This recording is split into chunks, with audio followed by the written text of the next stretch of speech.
नमस्कार दोस्तों आज की इस वीडियो में मैं आप सभी को बताने जा रहा हूँ आज का करंट अफेयर। ठीक है, आज का जितने भी करंट अफेयर 21 जनवरी 2024 के जितने भी करंट अफेयर है, ये सभी जो करंट अफेयर इस वीडियो के माध्यम से आपको बताने वाले हैं, ये सभी जो क्वेश्चन है सभी महत्वपूर्ण क्वेश्चन हैं। ठीक है, जो कि रेलवे, एसएससी और स्टेट लेवल के एग्जाम के लिए बहुत ही महत्वपूर्ण ये सब क्वेश्चन है। ठीक है, तो वीडियो को स्किप नहीं कीजिएगा और वीडियो को अंत तक देखिएगा। तो सभी क्वेश्चन आपको बताएंगे और उसका डिटेल भी बताएंगे। ठीक है, तो चलिए वीडियो को शुरू करते हैं। वीडियो शुरू करने से पहले आपसे एक रिक्वेस्ट है, अभी तक आपने अभिकृत स्टडी पॉइंट को आप सब्सक्राइब नहीं किया है तो अभिकृत स्टडी पॉइंट को आप सब्सक्राइब कर दें। ठीक है, चलिए वीडियो शुरू करते हैं पहला क्वेश्चन के साथ। पहला क्वेश्चन है, ठीक है, किस राज्य ने हाल ही में महतारी वंदना योजना 2024 की शुरुआत की है? ठीक है, तो ये इसका आंसर हो जाएगा छत्तीसगढ़। ठीक है, छत्तीसगढ़ राज्य ने महतारी वंदना योजना है जो वो शुरुआत की है। ठीक है, कौन सा राज्य? तो ये छत्तीसगढ़ राज्य। ठीक है, चलिए इसका कुछ नोट्स पॉइंट पढ़ लेते हैं। ठीक है, देखिए, मध्य प्रदेश सरकार द्वारा आयोजित आर्थिक सरकारी लाडली बहना योजना के सफल कार्यान्वयन से प्रेरित होकर छत्तीसगढ़ राज्य ने हाल ही में महतारी वंदना योजना 2024 के नाम से एक नई योजना शुरू की है। ठीक है, तो ये छत्तीसगढ़ राज्य जो है ये महतारी वंदना योजना 2024 ये शुरू की है छत्तीसगढ़ राज्य ने। ठीक है, इससे पहले मध्य प्रदेश राज्य ने ये क्या था? आर्थिक सरकारी लाडली बहना योजना। ठीक है, लाडली बहना योजना तो ये मध्य प्रदेश के सरकार ने किया था। ठीक है, चलिए आते हैं अगला क्वेश्चन में। अगला क्वेश्चन है, ठीक है, डीपीआई, ठीक है, डीपीआईआईटी द्वारा हाल ही में जारी स्टार्टअप परिस्थिति तंत्र रैंकिंग में प्रथम स्थान किन राज्यों को प्राप्त हुआ है? ठीक है, इसका आंसर हो जाएगा गुजरात, केरल और कर्नाटक। ठीक है, ये तीन राज्य को डीपीआईआईटी द्वारा ये स्टार्टअप परिस्थिति में, ठीक है, ये प्रथम रैंक आया है। ठीक है, ये गुजरात, केरल और कर्नाटक राज्य। चलिए इसका कुछ नोट्स पर लेते हैं। स्टार्टअप परिस्थिति तंत्र के मामले में गुजरात, केरल, कर्नाटक अव्वल।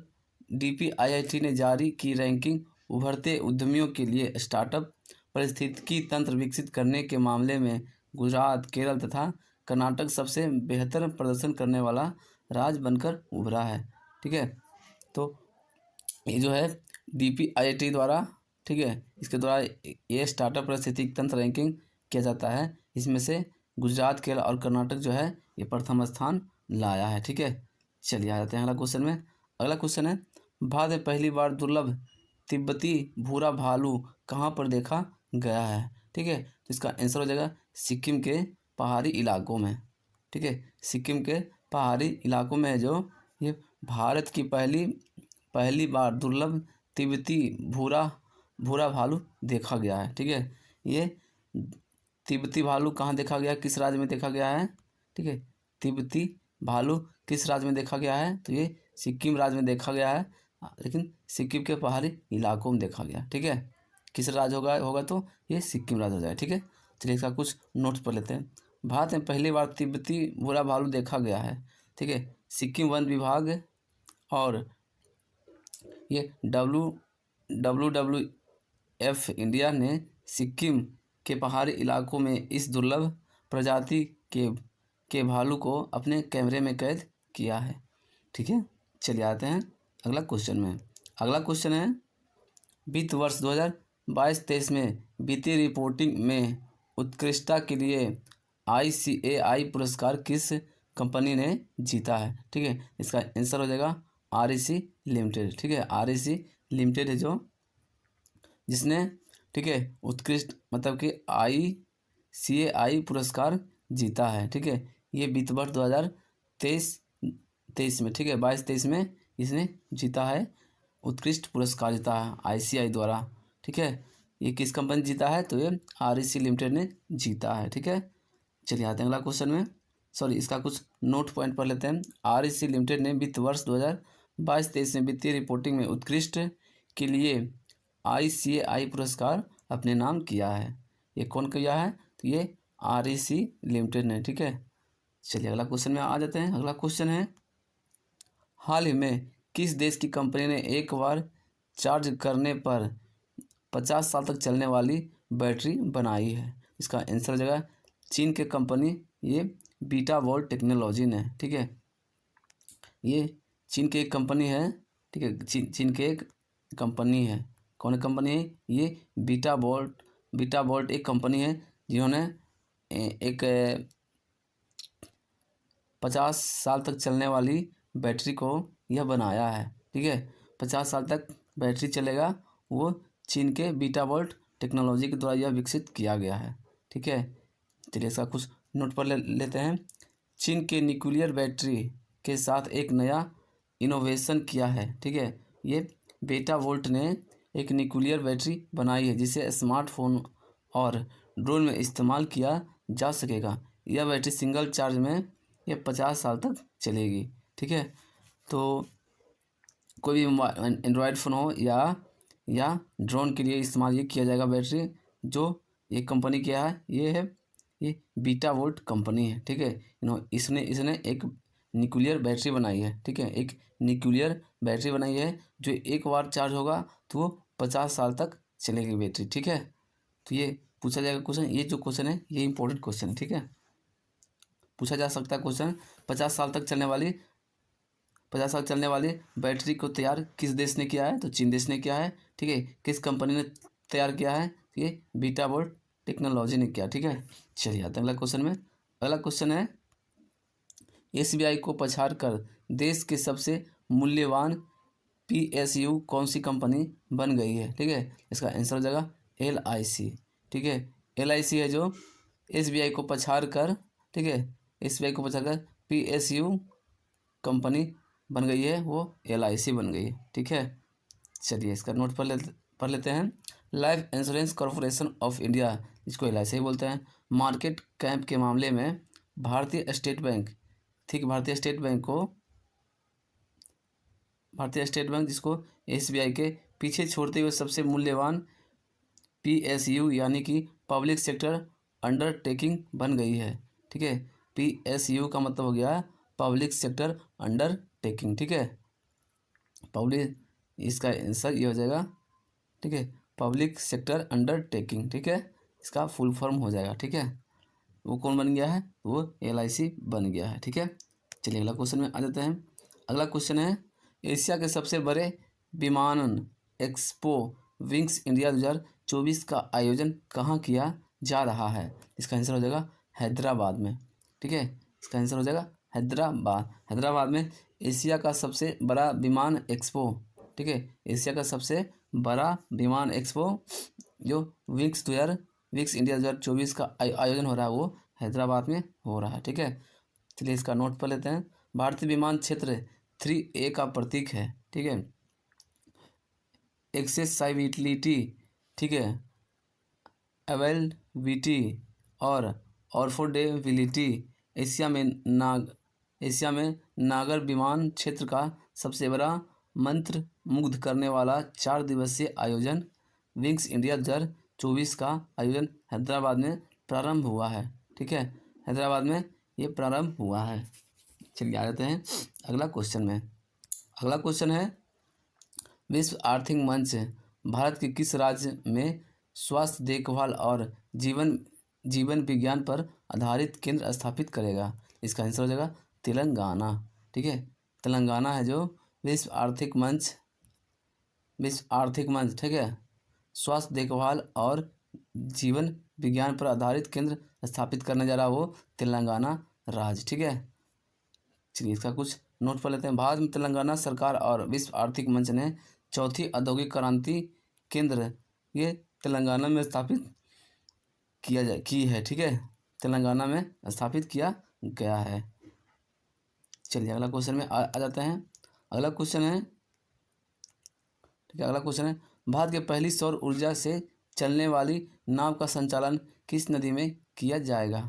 ठीक है, इसका आंसर हो जाएगा सरयू नदी पर, ठीक है। सरयू नदी पर ये जो है भारत की पहली सौर ऊर्जा से चलने वाली नाव, ठीक है, चलने वाली नाव है जो ये सरयू नदी पर चलेगी, ठीक है। चलिए आ जाते हैं, इसका नोट पॉइंट पर लेते हैं। अयोध्या के एक मॉडल और शहर में बदलने के लिए मुख्यमंत्री योगी आदित्यनाथ के दृष्टिकोण से आगे बढ़ते हुए देश में पहली बार सरयू नदी नदी में एक सौर ऊर्जा क्षमता के ईव बोट का शुभारंभ जल्द ही किया जाएगा। ठीक है, तो ये जो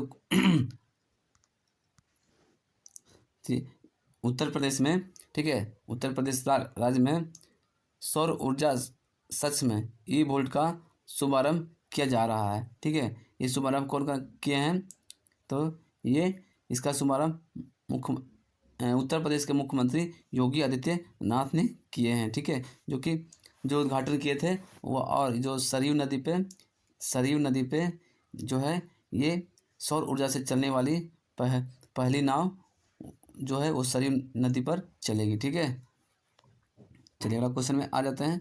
अगला क्वेश्चन है, अयोध्या के राम मंदिर को समर्पित स्मारक डाक टिकटों की एक सीरीज किसने लॉन्च किया है। ठीक है, यानी कि किसके द्वारा लॉन्च किया गया है। ठीक है, किसके द्वारा लॉन्च किया गया है, इसका आंसर हो जाएगा पीएम नरेंद्र मोदी के द्वारा लॉन्च किया गया है। ठीक है, ठीक है, फिर से इसको पढ़ लीजिए। अयोध्या में राम मंदिर, ठीक है, राम मंदिर को समर्पित स्मारक डाक टिकटों का एक सीरीज लॉन्च किया गया है। ठीक है, ये किया गया है प्रधानमंत्री नरेंद्र मोदी के द्वारा किया गया। ठीक है, अयोध्या में 22 जनवरी को होने वाली राम मंदिर प्राण प्रतिष्ठान समारोह से पहले ये स्मारक डाक टिकट जारी किए गए हैं। मोदी ने एक वीडियो संदेश में कहा है कि डाक टिकट केवल कागज़ का एक कलाकृति का एक टुकड़ा भर नहीं है, बल्कि यह महाकाव्य और महान विचारों का एक लघु रूप है। ठीक है, चलिए अगला क्वेश्चन में आ जाते हैं। अगला क्वेश्चन है, द्विपक्षीय श्रृंखला के लिए आईसीसी द्वारा नियुक्त पहली निष्पक्ष महिला अंपायर कौन होगी। ठीक है, तो ये हो गया, इसका आंसर होगा सू रेडफर्न। ठीक है, सू रेडफर्न। चलिए इसका नोट पढ़ लेते हैं। इंग्लैंड की सू रेडफर्न ऑस्ट्रेलिया और दक्षिण अफ्रीका के बीच आगामी आईसीसी महिला चैंपियनशिप और T20 मुकाबले के लिए नामित होने के बाद द्विपक्षीय श्रृंखला में खड़े होने के लिए अंतर्राष्ट्रीय क्रिकेट परिषद द्वारा नियुक्त पहली महिला ये तटस्थ अंपायर बन जाएगी। ठीक है, तो ये जो ऑस्ट्रेलिया और दक्षिण अफ्रीका के बीच में जो आगामी आईसीसी महिला चैंपियनशिप, ठीक है, महिला चैंपियनशिप और T20 मुकाबले के लिए ये नामित हो गई है। ये इंग्लैंड की कौन कैप्टन, ये सू रेडफर्न। ठीक है, जो इंग्लैंड की कैप्टन है। ठीक है, उन्होंने ये नियुक्त किए गए हैं, पहली महिला तटस्थ अंपायर बन गई हैं। ठीक है, तटस्थ अंपायर बन जाएगी। ठीक है, कौन बनेगी, ये सू रेडफर्न। ठीक है, जो इंग्लैंड की ये महिला हैं। चलिए अगला क्वेश्चन में आ जाते हैं। अगला क्वेश्चन है, T20 इंटरनेशनल में सर्वाधिक शतक लगाने वाले रिकॉर्ड किस बल्लेबाज के नाम है। ठीक है, तो इसका आंसर हो जाएगा रोहित शर्मा। ठीक है, रोहित शर्मा जो है, जो T20 इंटरनेशनल में सर्वाधिक शतक लगाने वाला ये बल्लेबाज है। ठीक है, कौन, तो ये रोहित शर्मा।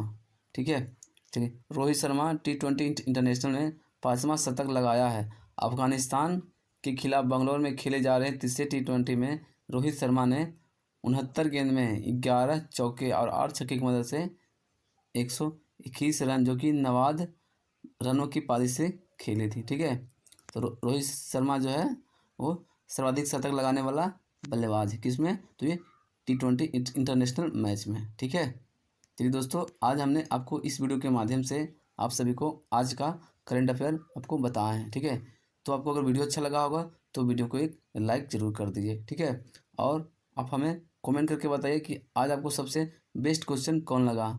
ठीक है, कमेंट करके ज़रूर बताइए। ठीक है, कौन क्वेश्चन आने की संभावना है कोई भी एग्जाम में। ठीक है, और अपने इस वीडियो को अपने दोस्तों के साथ शेयर भी कर दीजिए। अगर आपने अभी तक अभिकृत स्टडी पॉइंट को आप सब्सक्राइब नहीं किया है तो अभिकृत स्टडी पॉइंट को आप सब्सक्राइब जरूर कर दें। ठीक है, अभिकृत स्टडी पॉइंट को आप सब्सक्राइब जरूर कर दें।